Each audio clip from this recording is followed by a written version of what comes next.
siyang tinatamasa. Ngunit sa kasamang palad ay hindi siya makapagtapos dahil sa wala siyang pera.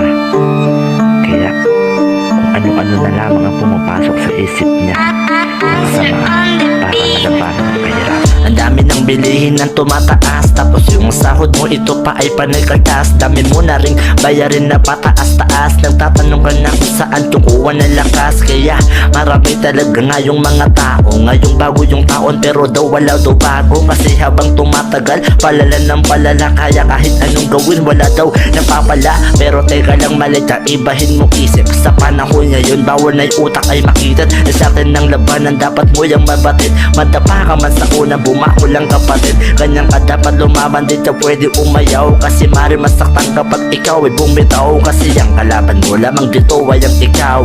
Oo, ikaw lamang din ang gagalaw. Kaya dapat yung malaman kahit nasa